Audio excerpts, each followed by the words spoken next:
News first channel ವೀಕ್ಷಕರಿಗೆ ಭವಿಷ್ಯ ಈ ದಿನ ಕಾರ್ಯಕ್ರಮಕ್ಕೆ ಸ್ವಾಗತ. ಮೊದಲು ಮೇಷರಾಶಿ. ಮೇಷರಾಶಿಯವರಿಗೆ ವ್ಯಾವಹಾರಿಕವಾಗಿ ಅಥವಾ ನಿಮ್ಮ ಅಗತ್ಯತೆಗೆ ಅನುಗುಣವಾಗಿ ಒಂದಷ್ಟು ಸಹಾಯವಾಗುತ್ತೆ. ಇಲ್ಲಿ ವಿಶೇಷವನ್ನು ಗಮನಿಸಬೇಕು ಅನ್ನೋದಾದರೆ, ವಿದೇಶದಲ್ಲಿ ಏನಾದರೂ ನಿಮ್ಮ ಸಂಬಂಧಿಕರು, ಮಕ್ಕಳು, ಸ್ನೇಹಿತರು ಏನಾದರೂ ಇದ್ದರೆ ಅವರಿಂದ ಒಂದಷ್ಟು ಸಹಾಯ ಆಗ್ತಕ್ಕಂತಹ ಯೋಗ, ಆ ಒಂದು ಅದೃಷ್ಟ, ಆ ರೀತಿಯ ಗ್ರಹದ ಬಲ ನಿಮಗೆ ಈ ದಿವಸ ಇರುವಂಥದ್ದಾಗತ್ತೆ. ಕಟ್ಟಡ ನಿರ್ಮಾಣ ಆಗಲಿ, ಭೂಮಿಯ ಖರೀದಿ ಆಗಲಿ, ಇದಕ್ಕೆ ಮನಸ್ಸನ್ನು ಮಾಡ್ತಕ್ಕಂಥದ್ದು. ಇವತ್ತೇ ಶುರುವಾಗಿಬಿಡುತ್ತೆ ಕೆಲಸ ಅಂತ ಅರ್ಥ ಅಲ್ಲ. ನಾನು ಒಂದು ಮನೆ ಕಟ್ಟಬೇಕು, ಒಂದು ಕಟ್ಟಡವನ್ನು ನಿರ್ಮಾಣ ಮಾಡಬೇಕು, ಭೂಮಿಯನ್ನು ಖರೀದಿ ಮಾಡಿಕೊಳ್ಬೇಕು, ನನ್ನ ಸ್ವಂತಕ್ಕೆ ಏನಾದರೂ ಒಂದು ಸ್ಥಿರಾಸ್ತಿ ಅಂತಕ್ಕಂಥದ್ದು ಬೇಕು ಅನ್ನುವ ಭಾವನೆ ಮನಸ್ಸಿನಲ್ಲಿ ಹುಟ್ಟತಕ್ಕಂಥದ್ದಾಗತ್ತೆ. ಸರ್ಕಾರದಿಂದ ಹಣದ ಸಹಾಯವಾಗತಕ್ಕಂತಹ ಯೋಚನೆಗಳು, ಆ ರೀತಿಯ ಚಿಂತನೆಗಳು, ಆ ರೀತಿಯ ಸೂಚನೆಗಳು ನಿಮಗೆ ಬರುವಂಥದ್ದಾಗುತ್ತೆ.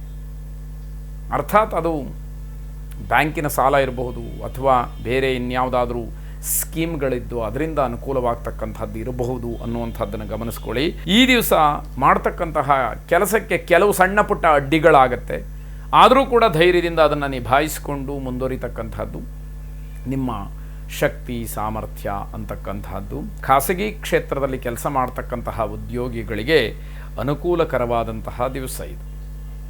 ಕುಬೇರ ಲಕ್ಷ್ಮಿಯನ್ನು ವಿಶೇಷವಾಗಿ ಪ್ರಾರ್ಥನೆ ಮಾಡಿ ಶುಭವಾಗಿ. ವೃಷಭ ರಾಶಿ. ವ್ಯಾವಹಾರಿಕವಾಗಿ ನೀವು ಯಾವ ವಿಷಯದಲ್ಲಿ ದುರ್ಬಲರಾಗಿದ್ದೀರೋ ಆ ವಿಷಯವನ್ನು ರಾಜಿ ಮಾಡಿಕೊಳ್ಳಿ. ಇಲ್ಲದೇ ಇದ್ದರೆ ಸ್ಪರ್ಧಾತ್ಮಕವಾದಂತಹ ಈ ಜಗತ್ತಿನಲ್ಲಿ ಗೆಲ್ಲುವುದಕ್ಕೆ ಕಷ್ಟ ಸಾಧ್ಯವಾಗತ್ತೆ ಅನ್ನುವಂತಹ ಸಾಮಾನ್ಯವಾದ ತಿಳುವಳಿಕೆ ಇರಬೇಕಾಗುತ್ತೆ. ಅದರಿಂದ ಯಾವ ವಿಷಯ ದೌರ್ಬಲ್ಯವಾಗಿದ್ದು ನಾನು ಸ್ಪರ್ಧೆ ಮಾಡೋದಕ್ಕೆ ಅಸಾಧ್ಯ ಅನ್ನುವಂಥದ್ದು ನಿಮ್ಮ ಮನಸ್ಸಿಗೆ ಬರುತ್ತೋ ಆ ವಿಷಯದಲ್ಲಿ ರಾಜಿ ಆದರೆ ಅದು ನಿಮಗೇ ಅನುಕೂಲ ಅನ್ನುವಂಥದ್ದು. ತಾಂತ್ರಿಕ ಶಿಕ್ಷಣ ವರ್ಗ ಏನಿದೆ ಅವರಿಗೆ ಸ್ವಲ್ಪ ತೊಂದರೆಯಾಗ್ತಕ್ಕಂತಹ ಸಾಧ್ಯತೆಗಳಿದೆ. ಬರಬೇಕಾದಂತಹ ಹಣ ಏನಿದ್ರೂ ಅದಕ್ಕೆ ಅಡ್ಡಿಯಾಗತ್ತೆ, ಅದು ದಿವಸ ಸಿಕ್ಕುವಂಥದ್ದು ಕಷ್ಟ ಸಾಧ್ಯವಾಗತ್ತೆ. ಇದೆಲ್ಲವನ್ನು ಗಮನಿಸ್ಕೊಳ್ಬೇಕು. ಕೋಪ ಮತ್ತು ಅತ್ಯುತ್ಸಾಹವನ್ನು ಕಡಿಮೆ ಮಾಡಿಕೊಳ್ಬೇಕು. ಉತ್ಸಾಹ ಇರಬೇಕು, ಯಾವುದು ಅತಿಯಾದರೆ ಒಳ್ಳೆಯದಲ್ಲ. ಕೋಪವನ್ನು ತಗ್ಗಿಸ್ಕೊಳ್ಳಿ, ಅತ್ಯುತ್ಸಾಹವನ್ನು ಕಡಿಮೆ ಮಾಡಿಕೊಳ್ಳಿ ಅನ್ನುವಂಥದ್ದು. ಲಕ್ಷ್ಮೀ ಪ್ರಾಪ್ತಿ ಇದೆ, ಆದರೆ ಖರ್ಚಿನ ವಿಚಾರದಲ್ಲಿ ಸ್ವಲ್ಪ ತೊಂದರೆಯಾಗುತ್ತೆ, ಅಪಮಾನವಾಗುತ್ತೆ. ಯಾವುದಕ್ಕೆ ಎಷ್ಟನ್ನು ಖರ್ಚು ಮಾಡಬೇಕು ಅಷ್ಟಕ್ಕೆ ಮನಸ್ಸು ಬರೋದಿಲ್ಲ. ಅಲ್ಲಿ ಹಿಡಿತವನ್ನು ಮಾಡೋದಕ್ಕೆ ಹೋಗ್ತೀರಿ, ಅಪಮಾನವನ್ನು ಮಾಡ್ಕೊಳ್ತೀರಿ ಅನ್ನುವಂಥದ್ದು. ಬೇರೆಯವರಿಂದ ಏನೂ ನಿರೀಕ್ಷೆ ಮಾಡಬೇಡಿ. ಯಾರೂ ನಿಮ್ಮ ಸಹಾಯಕ್ಕೆ, ನಿಮ್ಮ ಕಷ್ಟಕ್ಕೆ ಆಗೋದಿಲ್ಲ. ಅದು ನಿಮ್ಮ ಮನಸ್ಸಿಗೆ ಗಟ್ಟಿಯಾಗಿ ಕೂತ್ಕೊಳ್ಬೇಕಾದಂತಹ ಅಂಶ. ಗಣಪತಿಯನ್ನು ವಿಶೇಷವಾಗಿ ಆರಾಧನೆ ಮಾಡಿ, ಅನುಕೂಲ ಇರತಕ್ಕಂಥವರು ಹಾಲು ಮತ್ತು ಜೇನುತುಪ್ಪದಿಂದ ಗಣಪತಿಗೆ ಅಭಿಷೇಕವನ್ನು ಮಾಡಿ ಅಥವಾ ಮಾಡಿಸಿ ಪ್ರಸಾದವನ್ನು ಸ್ವೀಕರಿಸಿ ಶುಭವಾಗಿ. ಮಿಥುನ ರಾಶಿ. ರಾಜಕೀಯಕ್ಕೆ ಸಂಬಂಧಪಟ್ಟ ಹಾಗೆ ಬಹಳ ಉತ್ತಮವಾದಂತಹ ದಿವಸ ಇದು. ರಾಜಕಾರಣಿಗಳಿಗೂ ಅನುಕೂಲವಾಗತಕ್ಕಂತಹ ದಿವಸ. ರಾಜಕೀಯದ ವಿಚಾರ ಎಲ್ಲೆಲ್ಲಿ ಬರುತ್ತೆ ಅದಕ್ಕೆಲ್ಲ ಅನುಕೂಲಕರವಾದಂಥದ್ದು. ಮನೆ ಮತ್ತು ಸಾಮಾಜಿಕ ವ್ಯವಹಾರ ಇದು ಎರಡೂ ಕೂಡ ಉತ್ತಮವಾಗಿ ಫಲಪ್ರದಾಯಕವಾಗಿ ಇರತಕ್ಕಂತಹ ದಿವಸ ಇದು. ವ್ಯವಹಾರದಲ್ಲಿ ದೊಡ್ಡ ಕಾರ್ಯಕ್ಕೆ ಚಾಲನೆ ಅಂತಕ್ಕಂತಹದ್ದು ಸಿಕ್ಕಬಹುದು.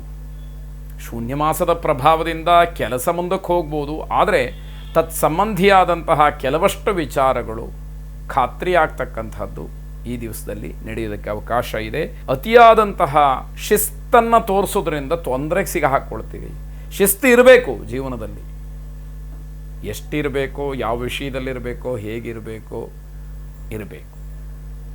ನಾವು ಶಿಸ್ತು ಅಂತ ಹೇಳಿ ಬೇರೆಯವರಿಗೆ ಅದರಿಂದ ತೊಂದರೆ ಆದರೆ ಅದು ಒಂದು ರೀತಿಯಲ್ಲಿ ಅಶಿಸ್ತೇ. ಅದು ಬೇರೆಯವರಿಗೂ ತೊಂದರೆ ಆಗದೇ ಇರೋ ಹಾಗೆ ಏನು ನಿಯಮಾವಳಿಗಳಿರುತ್ತೋ, ಯಾವ ಮೂಲ ಉದ್ದೇಶ ಇರುತ್ತೋ ಅದಕ್ಕೂ ಧಕ್ಕೆ ಬರದೇ ಇರೋ ಹಾಗೆ ಸೂಕ್ಷ್ಮವಾಗಿ ಗಮನಿಸಿಕೊಂಡು ನಾವು ನಮ್ಮ ಶಿಸ್ತನ್ನು ಪಾಲಿಸಬೇಕು ಅನ್ನುವಂಥದ್ದು ಮುಖ್ಯವಾಗುತ್ತೆ. ಸರಿಯಾದಂತಹ ತಿಳುವಳಿಕೆ ಇಲ್ಲದೆ ಇದ್ದರೆ ಅಪಹಾಸ್ಯಕ್ಕೆ ಗುರಿಯಾಗಬೇಕಾದಂಥದ್ದಿರುತ್ತೆ. ಬೇರೆಯವರು ಟೀಕೆ ಮಾಡ್ತಾರೆ, ಬೇರೆಯವರು ಅಪಹಾಸ್ಯ ಮಾಡ್ತಾರೆ, ನಗೆ ಪಾಟಲಿಗೆ ಈಡಾಗಬೇಕಾದಂಥದ್ದು ಆಗತ್ತೆ ಅಂತ ಅರ್ಥ. ತಾಯಿ, ಹೆಂಡತಿ ಅಥವಾ ಮನೆಯಲ್ಲಿ ಹಿರಿಯರಿಗೆ ತೊಂದರೆಯಾಗ್ತಕ್ಕಂಥದ್ದು ಸೂಚ್ಯವಾಗಿ ಕಾಣುತ್ತೆ. ಸ್ವಲ್ಪ ಎಚ್ಚರಿಕೆಯನ್ನು ವಹಿಸಿ ಸುಬ್ರಹ್ಮಣ್ಯ ಸ್ವಾಮಿಯನ್ನು ವಿಶೇಷವಾಗಿ ಪ್ರಾರ್ಥನೆ ಮಾಡಿ ಶುಭವಾಗಿ. ಕರ್ಕಾಟಕ ರಾಶಿ, ಮನೆಯಲ್ಲಿ ನಿಮ್ಮಿಂದ ಒಂದಷ್ಟು ಅಪೇಕ್ಷೆಗಳು, ನಿರೀಕ್ಷೆಗಳು ಹೆಚ್ಚಾಗ್ತಕ್ಕಂಥದ್ದು. ನಿಮ್ಮನ್ನು ನಂಬಿಕೊಂಡು ಒಂದಷ್ಟು ಆಸೆಗಳನ್ನು ಇಟ್ಟುಕೊಂಡು ನಿಮ್ಮ ಹತ್ರ ಅದನ್ನು ಕೇಳಬೇಕು, ನಿಮ್ಮಿಂದ ಅದು ಬಗೆಹರಿಬೇಕು, ನೀವು ಅದಕ್ಕೆ ಸರಿಯಾದಂತಹ ಉತ್ತರವನ್ನು ನೀಡಬೇಕು, ನೀವು ಅದಕ್ಕೆ ಸಹಾಯವನ್ನು ಮಾಡಬೇಕು, ನಿಮ್ಮ ಸಹಕಾರ ಅದಕ್ಕೆ ಬೇಕು ಅನ್ನುವಂತಹ ಮಾತುಗಳು, ಅನ್ನುವಂತಹ ವಿಚಾರ ಮುನ್ನೆಲೆಗೆ ಬರ್ತಕ್ಕಂಥದ್ದಾಗುತ್ತೆ. ಕೆಲವೊಂದಷ್ಟು ಸಮಯ ಹೆದರಿಕೊಳ್ಳಬಹುದು, ಹೆದರಿಕೆ ಆಗುತ್ತೆ ಜೀವನದಲ್ಲಿ, ವ್ಯವಹಾರದಲ್ಲಿ ಹೇಗಪ್ಪ ನಿಭಾಯಿಸೋದು ಅನ್ನುವಂತಹ ಒಂದು ಅಧೈರ್ಯ ನಿಮ್ಮನ್ನು ಕಾಡುವಂಥದ್ದಾಗುತ್ತೆ. ಹೊಸ ಕೆಲಸವನ್ನು ಯಾವುದನ್ನು ಕೂಡ ಪ್ರಾರಂಭ ಮಾಡಬೇಡಿ. ಅದನ್ನು ಗುರಿ ಮುಟ್ಟುವಂಥದ್ದು, ಯಶಸ್ಸನ್ನು ಕಾಣ್ತಕ್ಕಂಥದ್ದು ಕಷ್ಟ ಸಾಧ್ಯ ಇದೆ ಅನ್ನುವಂಥದ್ದು. ಪ್ರೇಮಿಗಳಿಗೆ ತೊಂದರೆಯಾಗ್ತಕ್ಕಂತಹ ಸಾಧ್ಯತೆ ಹೆಚ್ಚಾಗಿದೆ. ವಾಹನ ಚಾಲನೆ, ದೂರಿನ ಪ್ರಯಾಣ ಇವೆಲ್ಲವೂ ಕೂಡ ಅಪಾಯಕಾರಿ ಅನ್ನುವಂತಹ ಸೂಚನೆ. ಆದ್ದರಿಂದ ಎಚ್ಚರಿಕೆಯಿಂದ ಇರಬೇಕು. ನಿಮ್ಮ ಆಸೆಗಳನ್ನು ವ್ಯಕ್ತಪಡಿಸಿದರೂ ಅದು ಈಡೇರುವಂತಹ ಸಾಧ್ಯತೆಗಳು ಇಲ್ಲ ಅನ್ನುವಂಥದ್ದು. ವನದುರ್ಗಾ ಪ್ರಾರ್ಥನೆಯನ್ನು ಮಾಡಿ ಶುಭವಾಗಿ.